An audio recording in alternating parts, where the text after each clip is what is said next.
ఇక ఏపీలో కరోనా కేసులు పెరుగుతున్నాయి. నిన్న ఒకే రోజు 7 కోవిడ్ కేసులు బయటపడ్డాయి.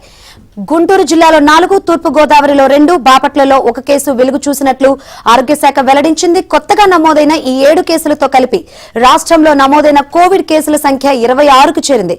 ప్రస్తుతం 10 మంది వివిధ ఆసుపత్రుల్లో చికిత్స పొందుతుండగా 9 మంది హోమ్ ఐసోలేషన్ లో ఉన్నారు. 3 కోలుకొని డిశ్చార్జ్ అయ్యారు.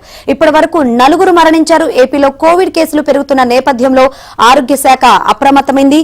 మరిన్ని వివరాలు అందించేందుకు మా ప్రతినిధి సత్య అందుబాటులోకి వచ్చారు. సత్య, ఏంటి అప్డేట్స్?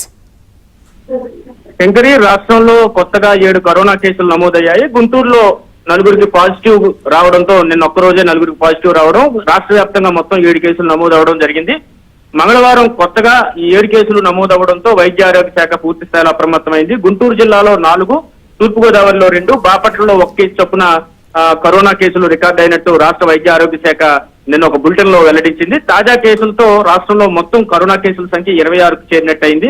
ఇప్పటి వరకు 145 మందికి పరీక్షలు నిర్వహించగా వైద్య ఆరోగ్య శాఖ మంగళవారం సాయంత్రం విడుదల చేసిన బులెటిన్ లో వెల్లడించింది. మొత్తం 145 మందికి రాష్ట్రంలో ఇప్పటి వరకు కరోనా లక్షణాలతో ఉన్న వారికి పరీక్షలు నిర్వహించినట్లుగా ప్రకటించింది. కడప జిల్లాలో అత్యధికంగా 8 కేసులు నమోదు కాగా గుంటూరులో 6, తూర్పుగోదావరిలో 3, కాకినాడలో, బాపట్ల జిల్లాలో 2 కేసులు చొప్పున వెలుగు చూశాయి. ఇక విశాఖపట్నం, ఏలూరు, శ్రీ పొట్టి శ్రీరాములు నెల్లూరు జిల్లా, ఎన్టీఆర్, పార్వతీపురం, మన్యం జిల్లాల్లో ఒక్కొక్క కేసు చొప్పున నమోదైంది. ప్రస్తుతం 10 మంది ఆసుపత్రుల్లో చికిత్స పొందుతున్నారు. 9 మందికి మాత్రం హోమ్ ఐసోలేషన్ లో ఉండాలని డాక్టర్లు సూచించారు.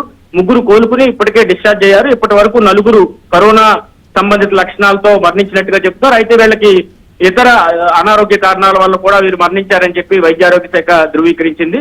మృతులందరికీ కరోనా నిర్ధారణకు ముందే ఇతర అనారోగ్య సమస్యలు ఉన్నట్లుగా కూడా స్పష్టం చేయడం జరిగింది. ప్రస్తుతం నమోదవుతున్న కేసులు ఒకే ప్రాంతంలో సమూహంగా కాకుండా వివిధ జిల్లాల్లో విడివిడిగా చోటు చేసుకుంటున్న నేపథ్యంలో అంత కంగారు పడాల్సిన పని లేదని చెబుతున్నారు. ముఖ్యంగా క్లస్టర్ వారీగా కేసులు నమోదైతేనే ప్రమాదం అని చెబుతున్న పరిస్థితి. అందులోనూ వేరియంట్ కూడా గతంలో చూసిన వేరియంట్ కు దీనికి చాలా తేడా ఉంది.